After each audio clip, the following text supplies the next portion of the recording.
ಹರೇ ಕೃಷ್ಣ. ಎಲ್ಲ ಕೇಳುಗರಿಗೂ ಶ್ರೀಮದ್ ಭಾಗವತದ ಅಧ್ಯಯನಕ್ಕೆ ಸ್ವಾಗತ.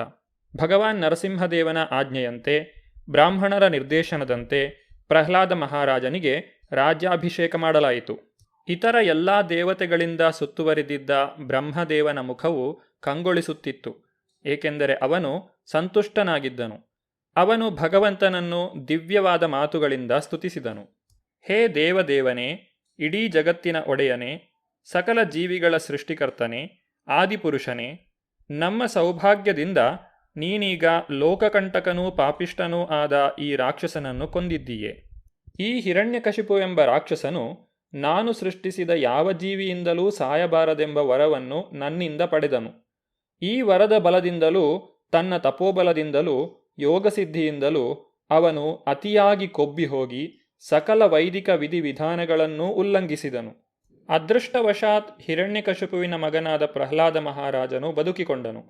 ಬಾಲಕನಾಗಿದ್ದರೂ ಅವನೊಬ್ಬ ಭಾಗವತೋತ್ತಮನು. ಈಗ ಅವನು ಪೂರ್ಣವಾಗಿ ನಿನ್ನ ಪಾದಕಮಲಗಳ ಆಶ್ರಯದಲ್ಲಿ ಇದ್ದಾನೆ. ಪ್ರಿಯ ಪ್ರಭುವೇ, ಹೇ ಭಗವಂತ, ನೀನೇ ಪರಮಾತ್ಮ. ನಿನ್ನ ದಿವ್ಯ ರೂಪವನ್ನು ಧ್ಯಾನ ಮಾಡುವವನಿಗೆ ಯಾವುದೇ ವಿಧವಾದ ಭಯವಾಗದಂತೆ ನೀನು ನೋಡಿಕೊಳ್ಳುತ್ತೀಯೆ. ಅಷ್ಟೇಕೆ, ಅವನಿಗೆ ಮೃತ್ಯುವಿನಿಂದಲೂ ಭಯವಿಲ್ಲ. ಪ್ರತಿಯೊಬ್ಬರೂ ಸಾಯಲೇಬೇಕು. ಯಾರೂ ಮೃತ್ಯುವಿನ ಹಿಡಿತದಿಂದ ತಪ್ಪಿಸಿಕೊಳ್ಳಲು ಸಾಧ್ಯವಿಲ್ಲ. ಇದು ಭಗವಂತನ ಕಟ್ಟಳೆ. ಆದರೆ ಭಕ್ತನಾದವನು ನಿರ್ದಿಷ್ಟ ಆಯುರ್ಮಿತಿಗೆ ಒಳಪಡುವುದಿಲ್ಲ. ಪ್ರತಿಯೊಬ್ಬರಿಗೂ ಒಂದು ನಿರ್ದಿಷ್ಟ ಆಯುರ್ಮಿತಿ ಇರುತ್ತದೆ. ಆದರೆ ಭಗವತ್ಕೃಪೆಯಿಂದ ಭಕ್ತನ ಆಯಸ್ಸನ್ನು ಹೆಚ್ಚಿಸಬಹುದು. ಭಗವಂತನು ಕರ್ಮಫಲಗಳ ಪರಿಣಾಮ ಆಗದಂತೆ ಮಾಡಬಲ್ಲನು. ಕರ್ಮಾಣಿ ನಿರ್ದಹತಿ ಕಿಂತುಚ ಭಕ್ತಿಭಾಜಾಂ. ಇದು ಬ್ರಹ್ಮ ಸಂಹಿತೆಯಲ್ಲಿ ಬರುವ ಮಾತು. ಭಕ್ತನು ಕರ್ಮದ ನಿಯಮಗಳಿಗೆ ಒಳಪಡುವುದಿಲ್ಲ. ಆದ್ದರಿಂದ ಭಗವಂತನ ನಿಷ್ಕಾರಣ ಕರುಣೆಯಿಂದ ಭಕ್ತನಿಗೆ ಒದಗಿದ ಸಾವನ್ನು ಬೇಕಾದರೂ ತಪ್ಪಿಸಬಹುದು. ಸಾವಿನ ಗಂಡಾಂತರದಿಂದಲೂ ಭಗವಂತನು ಭಕ್ತನನ್ನು ಪಾರು ಮಾಡುತ್ತಾನೆ. ಬ್ರಹ್ಮದೇವನ ಸ್ತುತಿಯನ್ನು ಕೇಳಿಸಿಕೊಂಡಂತಹ ಭಗವಂತನು ಹೀಗೆ ಉತ್ತರಿಸಿದನು. ಪ್ರಿಯ ಬ್ರಹ್ಮದೇವನೇ, ಹೇ ಕಮಲಜನೆ, ಹಾವಿಗೆ ಹಾಲೆರೆದಷ್ಟು ಅದರ ವಿಷ ಹೆಚ್ಚುವಂತೆ ಲೋಕಕಂಟಕರೂ ಹೊಟ್ಟೆಕಿಚ್ಚಿನವರೂ ಆದ ರಾಕ್ಷಸರಿಗೆ ವರ ಕೊಡುವುದು ಅಪಾಯಕಾರಿ. ಆದ್ದರಿಂದ ನೀನು ಮತ್ತೆ ಅಂತಹ ವರಗಳನ್ನು ಯಾವುದೇ ರಾಕ್ಷಸನಿಗೆ ಕೊಡಬಾರದೆಂದು ನಿನಗೆ ಎಚ್ಚರಿಕೆ ಕೊಡುತ್ತೇನೆ. ಸಾಮಾನ್ಯ ಮನುಷ್ಯರ ಕಣ್ಣಿಗೆ ಕಾಣದ ಭಗವಂತನು ಬ್ರಹ್ಮದೇವನಿಗೆ ಈ ರೀತಿಯಾಗಿ ಉಪದೇಶಿಸಿ ಅವನಿಂದ ಪೂಜಿತನಾಗಿ ಅಲ್ಲಿಂದ ಅಂತರ್ಧಾನನಾದನು. ಕಮಲಾಸೀನನಾದ ಬ್ರಹ್ಮದೇವನು ಶುಕ್ರಾಚಾರ್ಯ ಮತ್ತಿತರ ಮಹಾಮುನಿಗಳೊಡನೆ ಪ್ರಹ್ಲಾದನನ್ನು ದೈತ್ಯ ದಾನವರಿಗೆಲ್ಲ ರಾಜನನ್ನಾಗಿ ಮಾಡಿದನು. ನರಸಿಂಹದೇವನ ಕೃಪೆಯಿಂದಾಗಿ ಪ್ರಹ್ಲಾದ ಮಹಾರಾಜನು ತನ್ನ ತಂದೆಯಾದ ಹಿರಣ್ಯಕಶಿಪುವಿಗಿಂತಲೂ ದೊಡ್ಡ ರಾಜನಾದನು. ಮಹರ್ಷಿಗಳ ಹಾಗೂ ದೇವತೆಗಳ ಸಮ್ಮುಖದಲ್ಲಿ ಬ್ರಹ್ಮದೇವನು ಪ್ರಹ್ಲಾದನಿಗೆ ಪಟ್ಟಗಟ್ಟಿದನು.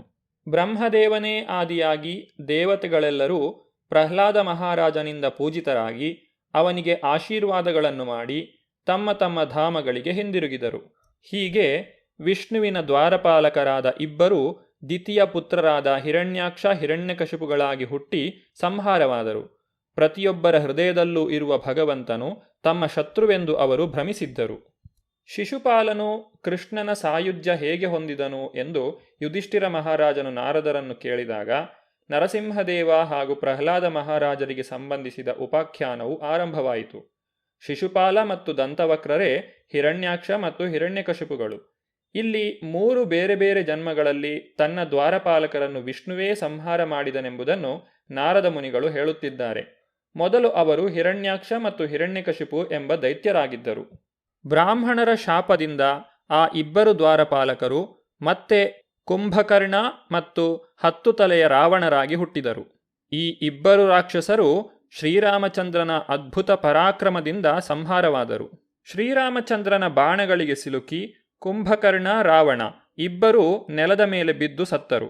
ಹಾಗೆ ಸಾಯುವಾಗ ಹಿರಣ್ಯಾಕ್ಷ ಮತ್ತು ಹಿರಣ್ಯಕಶಿಪುಗಳೆಂಬ ತಮ್ಮ ಹಿಂದಿನ ಜನ್ಮಗಳಲ್ಲಿ ಮಾಡಿದಂತೆ ಭಗವಂತನ ಚಿಂತನೆಯಲ್ಲಿ ಸಂಪೂರ್ಣವಾಗಿ ಮಗ್ನರಾಗಿದ್ದರು.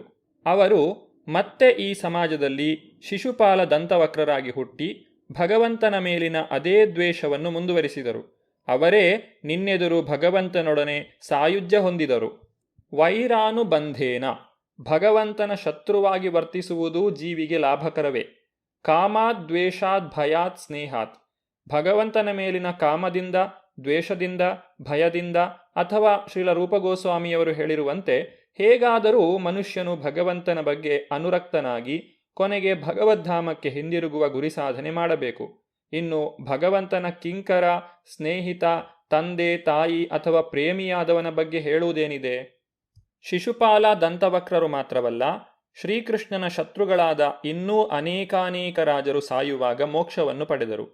ಅವರು ಭಗವಂತನ ಚಿಂತನೆ ಮಾಡಿದ್ದರಿಂದ ಕಣಜದ ಹುಳುವಿನ ಕೈಗೆ ಸಿಕ್ಕಿದ ಹುಳುಗಳು ಕಣಜದ ರೂಪವನ್ನೇ ಹೊಂದುವಂತೆ ಅವರು ಭಗವಂತನ ಸಾರೂಪ್ಯವನ್ನೇ ಪಡೆದರು. ಯೋಗ ಸಮಾಧಿಯ ರಹಸ್ಯವನ್ನು ಇಲ್ಲಿ ವಿವರಿಸಲಾಗಿದೆ. ನಿಜವಾದ ಯೋಗಿಗಳು ತಮ್ಮ ಹೃದಯಗಳಲ್ಲಿ ಸದಾ ವಿಷ್ಣುವಿನ ರೂಪವನ್ನು ಧ್ಯಾನಿಸುತ್ತಾರೆ. ಪರಿಣಾಮವಾಗಿ ಅವರು ಸಾಯುವಾಗ ವಿಷ್ಣುವಿನ ರೂಪವನ್ನೇ ಚಿಂತಿಸುತ್ತಾ ದೇಹತ್ಯಾಗ ಮಾಡುತ್ತಾರೆ. ಫಲವಾಗಿ ವಿಷ್ಣುಲೋಕವನ್ನೋ ವೈಕುಂಠವನ್ನೋ ಸೇರುತ್ತಾರೆ. ಅಲ್ಲಿ ಅವರು ಭಗವಂತನಂತಹ ದೈಹಿಕ ಆಕಾರಗಳನ್ನು ಪಡೆಯುತ್ತಾರೆ. ಅಜಾಮಿಳನಿಗೆ ಮೋಕ್ಷ ಕೊಡಲು ವೈಕುಂಠದಿಂದ ವಿಷ್ಣುದೂತರು ಬಂದಾಗ ಅವರಿಗೆ ಸಾಕ್ಷಾತ್ ವಿಷ್ಣುವಿನಂತೆ 4 ಕೈಗಳು ಮತ್ತು ವಿಷ್ಣುವಿನಂತಹ ಮುಖಚಿಹ್ನೆಗಳೇ ಇದ್ದವು. ಇದು ನಮಗೆ ಈಗಾಗಲೇ ತಿಳಿದಿದೆ. ಆದ್ದರಿಂದ ಮಾನವನು ವಿಷ್ಣುವಿನ ಚಿಂತನೆಯಲ್ಲಿ ಇರುವುದನ್ನು ಅಭ್ಯಾಸ ಮಾಡಿ ಸಾಯುವಾಗ ಸಂಪೂರ್ಣವಾಗಿ ಅವನ ಧ್ಯಾನದಲ್ಲೇ ಮುಳುಗಿದರೆ ಅವನು ಭಗವದ್ಧಾಮಕ್ಕೆ ಹಿಂದಿರುಗುತ್ತಾನೆ ಎಂದು ತೀರ್ಮಾನಿಸಬಹುದು. ಕಂಸನಂತಹ ಕೃಷ್ಣನ ಶತ್ರುಗಳು ಭಯದಿಂದ ಕೃಷ್ಣನನ್ನು ನೆನೆದರೂ ಅವರು ಭಗವಂತನಂತಹ ದೇಹಗಳನ್ನೇ ಪಡೆದರು. ಭಕ್ತಿ ಸೇವೆಯಿಂದ ಸತತವಾಗಿ ಭಗವಂತನನ್ನು ಸ್ಮರಿಸುವ ಶುದ್ಧ ಭಕ್ತರು ಭಗವಂತನನ್ನು ಹೋಲುವ ಶರೀರಗಳನ್ನೇ ಪಡೆಯುತ್ತಾರೆ. ಇದನ್ನು ಸಾರೂಪ್ಯ ಮುಕ್ತಿ ಎಂದು ಕರೆಯುತ್ತಾರೆ. ಶಿಶುಪಾಲ, ದಂತವಕ್ರರೇ ಮೊದಲಾದ ರಾಜರು ಶ್ರೀಕೃಷ್ಣನನ್ನು ಶತ್ರುವೆಂದು ಭಾವಿಸಿದರೂ ಅವರೂ ಸಹ ಈ ಸಾರೂಪ್ಯ ಮುಕ್ತಿಯನ್ನೇ ಪಡೆದರು. ಶ್ರೀ ಚೈತನ್ಯ ಚರಿತಾಮೃತದಲ್ಲಿ ಚೈತನ್ಯ ಮಹಾಪ್ರಭುಗಳು ಸನಾತನ ಗೋಸ್ವಾಮಿಯವರಿಗೆ ನೀಡಿದ ಉಪದೇಶದ ಸಂದರ್ಭದಲ್ಲಿ ಈ ರೀತಿಯಾಗಿ ಹೇಳಲಾಗಿದೆ: ಭಕ್ತನಾದವನು ನಿಯತವಾಗಿ ತನ್ನ ಬಾಹ್ಯ ಭಕ್ತಿ ಸೇವೆಯನ್ನು ನಡೆಸುತ್ತಾ ಹೋಗಬೇಕು ಮತ್ತು ತಾನು ಭಗವತ್ ಸೇವೆಯ ಆಕರ್ಷಣೆಗೆ ಒಳಗಾದ ಪರಿಪಕ್ವತೆಯ ಬಗ್ಗೆ ಆಂತರಿಕವಾಗಿ ಚಿಂತಿಸುತ್ತಿರಬೇಕು. ಭಗವಂತನ ಬಗೆಗಿನ ಈ ಸತತ ಚಿಂತನೆಯೇ ಭಕ್ತನನ್ನು ಭಗವದ್ಧಾಮಕ್ಕೆ ಹಿಂದಿರುಗುವಂತೆ ಮಾಡುತ್ತದೆ. ಭಗವದ್ಗೀತೆಯಲ್ಲಿ ಹೇಳಿರುವಂತೆ ತ್ಯಕ್ತ್ವಾ ದೇಹಂ ಪುನರ್ಜನ್ಮ ನೈತಿ ಮಾಮೇತಿ. ತನ್ನ ದೇಹತ್ಯಾಗ ಮಾಡಿದ ಮೇಲೆ ಭಕ್ತನಿಗೆ ಮತ್ತೆ ಭೌತ ಶರೀರ ದೊರಕದು. ಅವನು ಭಗವದ್ಧಾಮಕ್ಕೆ ಹಿಂದಿರುಗಿ ಭಗವಂತನ ಯಾವ ಸಹಚರರ ಕಾರ್ಯಚಟುವಟಿಕೆಗಳನ್ನು ಅನುಸರಿಸಿದನೋ ಅವರಂತಹ ಆಧ್ಯಾತ್ಮಿಕ ದೇಹವನ್ನೇ ಪಡೆಯುವನು. ಭಕ್ತನಾದರೋ ಭಗವಂತನ ಸೇವೆ ಮಾಡಬಯಸುತ್ತಾನೆ. ಅವನು ಭಗವಂತನ ಸಹಚರರಾದ ಗೋಪಾಲರು, ಗೋಪಿಯರು, ಭಗವಂತನ ಮಾತಾಪಿತೃಗಳು, ಭಗವಂತನ ಕಿಂಕರರು, ಭಗವಂತನ ಧಾಮದಲ್ಲಿರುವಂತಹ ವೃಕ್ಷಗಳು, ಭೂಮಿ, ಪ್ರಾಣಿಗಳು, ಗಿಡಗಳು, ನೀರು ಇವುಗಳ ಬಗೆಗೆ ಸತತವಾಗಿ ಚಿಂತಿಸಬಹುದು. ಇವುಗಳ ಬಗ್ಗೆ ಸತತವಾಗಿ ಚಿಂತಿಸುವುದರಿಂದ ಅವನು ದಿವ್ಯ ಭಾವವನ್ನು ಪಡೆಯುತ್ತಾನೆ. ಶಿಶುಪಾಲ, ದಂತವಕ್ರ, ಕಂಸ, ಪೌಂಡ್ರಕ, ನರಕಾಸುರ, ಶಾಲ್ವರೇ ಮೊದಲಾದ ರಾಜರೆಲ್ಲರೂ ಇದೇ ರೀತಿ ಮುಕ್ತಿಯನ್ನು ಪಡೆದರು. ಮಧ್ವಾಚಾರ್ಯರೂ ಸಹ ಇದನ್ನು ದೃಢಪಡಿಸುತ್ತಾರೆ. ಪೌಂಡ್ರಕೆ ನರಕೆ ಚೈವ ಶಾಲ್ವೇ ಕಂಸೇ ಚ ರುಕ್ಮಿಣಿ ಅವಿಷ್ಟಾಸ್ತು ಹರೇರ್ಭಕ್ತ ತದ್ಭಕ್ತ್ಯಾ ಹರಿಮಾಪಿರೇ. ಪೌಂಡ್ರಕ, ನರಕಾಸುರ, ಶಾಲ್ವ ಮತ್ತು ಕಂಸ ಇವರೆಲ್ಲರೂ ಭಗವಂತನ ವೈರಿಗಳು. ಆದರೆ ಈ ರಾಜರುಗಳೆಲ್ಲ ದ್ವೇಷ ಬುದ್ಧಿಯಿಂದ ಸತತವಾಗಿ ಭಗವಂತನ ಬಗ್ಗೆ ಯೋಚಿಸುತ್ತಿದ್ದುದರಿಂದ ಅವರಿಗೂ ಅದೇ ಮುಕ್ತಿ ಅಂದರೆ ಸಾರೂಪ್ಯ ಮುಕ್ತಿಯೂ ದೊರಕಿತು.